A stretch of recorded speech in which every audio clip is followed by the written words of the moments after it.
Presiden Republik Indonesia Prabowo Subianto memulai perjalanan kenegaraannya pada Jumat, 8 November 2024.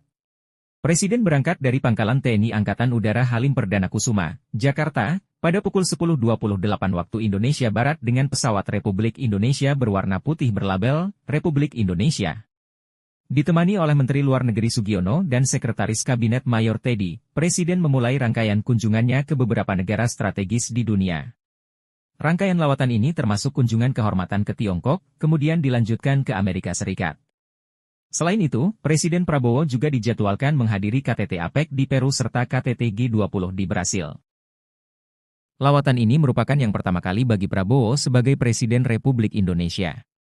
Kunjungan ini dilihatnya sebagai agenda yang tidak bisa dihindari karena membawa kepentingan besar bagi Indonesia, khususnya di bidang ekonomi dan geopolitik. Sebelum bertolak, Presiden sempat menyampaikan bahwa perjalanannya dimulai dengan kunjungan ke Tiongkok, disusul kunjungan ke Washington DC untuk memenuhi undangan Presiden Amerika Serikat, kemudian menghadiri KTT APEC di Lima, Peru, serta KTT G20 di Brasil. Setelah itu, Presiden dijadwalkan memenuhi undangan Perdana Menteri Inggris dan menyambangi sejumlah negara Timur Tengah sebelum kembali ke tanah air. Keberangkatan Presiden turut dihadiri oleh Wakil Presiden Gibran Rakabuming Raka beserta sejumlah Menteri Kabinet Merah Putih.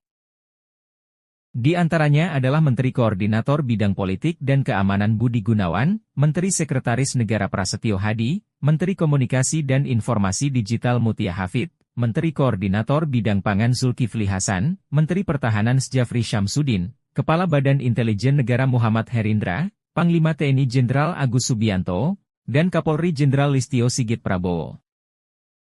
Demikianlah akhir laporan dari kami mengucapkan terima kasih atas perhatian Anda, dan terus mengikuti saluran berita dari kami, guna mendapatkan informasi terbaru dan analisis mendalam. Sampai bertemu lagi.